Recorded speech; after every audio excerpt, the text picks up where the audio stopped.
新世界。首都崩壊。ビッグマムとジンベエ。Blood. Let's talk about blood because I know there's several cultures you visited that ingest a lot of blood. Yes. And to the average American, that the gross meter's off the chart. Like, what are you even talking about? Nobody eats blood.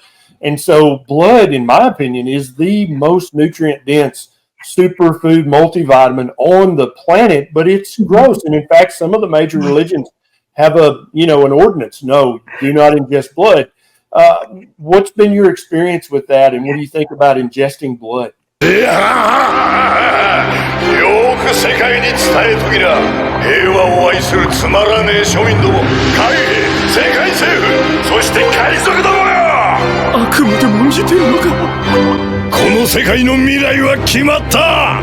ぜはははは。そう、ここから先は俺の時代だ。Well, I just want to say I am so on page with you. I think it's the most powerful of all the organs to consume. Yes, yes. And I think it's the biggest one that's missing when you have it. So whenever I'm with the groups that drink it fresh, I get excited to go. And I am a girl from Ohio, Right. so I not grew up on organ meat. I never had meat that had a bone in it until I was in my 20s. So I didn't grow up eating exotic foods. I ate very kind of proper food, right? On a plate. There's your cut of meat and here's your vegetable, the way that we started in the 50s.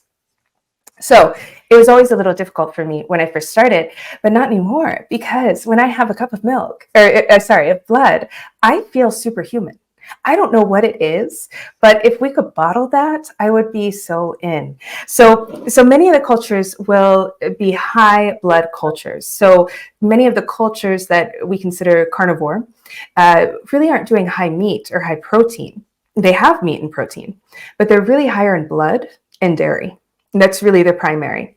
They don't do chicken. I don't think I've come across any carnivore communities that do chicken. It's not to say that chicken is problematic. There's usually myths that go along with these things. So, other cultures eat chicken just fine. But in the carnivore communities, they tend to not do it. It tends to be dairy and a red meat or fish, or red meat and fish. Like when I'm in with the Inuits, it's a lot of whale and bird. So then other cultures do blood sausage. That's very common throughout most of Europe and honestly most of the world.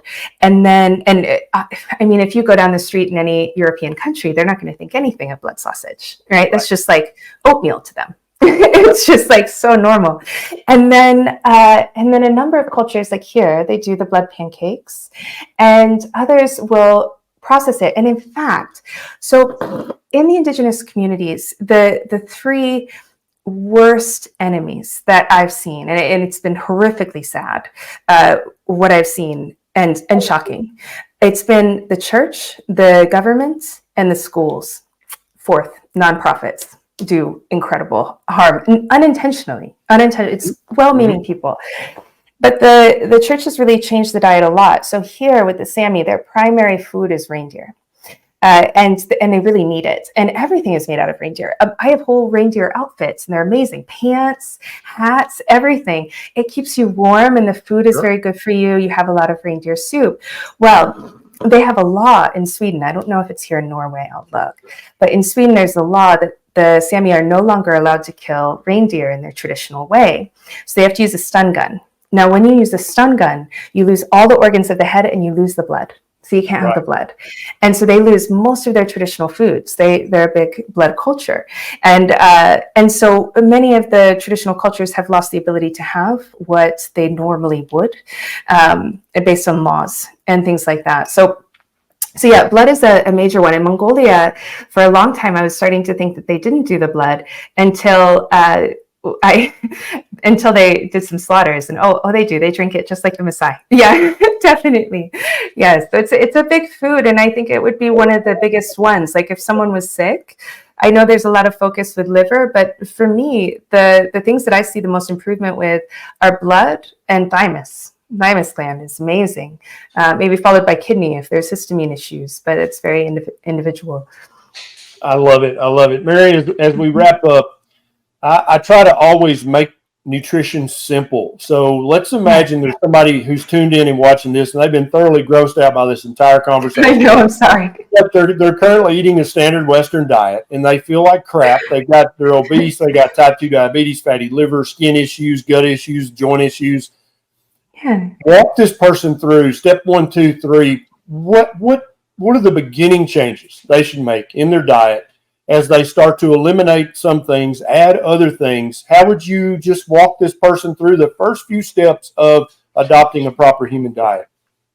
I think really a proper human diet is based on where we are right now and what the traditional foods were for that region, but that would take research. So to keep it simple, you want to go to the foods that don't have all the toxins and the inflammatory agents. And we have a mismatch publicly about what's inflammatory. So I'll go through that quickly. Yeah, definitely. Exactly, upside down and backwards. Yeah, just turn it upside down. And so what I would do is eat less. We have a tendency in America to want to buy and get more and get things, add in superfoods, which none of the superfoods are superfoods. So I would reverse it, and I would just go down to like steak or shrimp, or find your protein and eat that. And then if you do dairy, great. Change your fat to an animal fat. If you just do that, you'll be a lot better. And then you can start looking at vegetables and fruits. But really, the more simple you go, the better. Even, when I travel, I primarily eat like meats because you can get it anywhere. And a lot of people assume that I must eat terribly when I travel. It's actually very easy because you just don't pick as many things. You just eat less variety. The cultures I go to, they don't have variety. There's no supermarkets like we have. So simple, repeat. And then when you feel comfortable, then you can look into another food. That's what I would say. I love it. That's great advice to get started. Mary, thank you so much for doing this. You.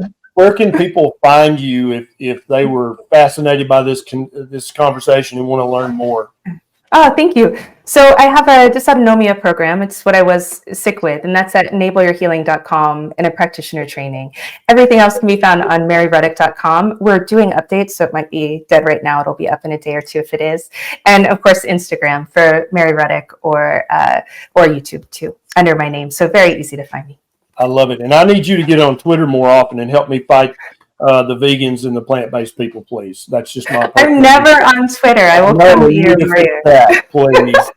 Thank you so much, Mary. Have a great time and post lots of pictures. And if you drive the dog sled again, we need some video. It probably is difficult to have your phone while you're driving a dog sled. Get some. Oh, you did? Okay, I'm gonna go. I have a wearable camera. It's amazing. I love it. I love it. Yeah, I love it. Thank you so much, Mary.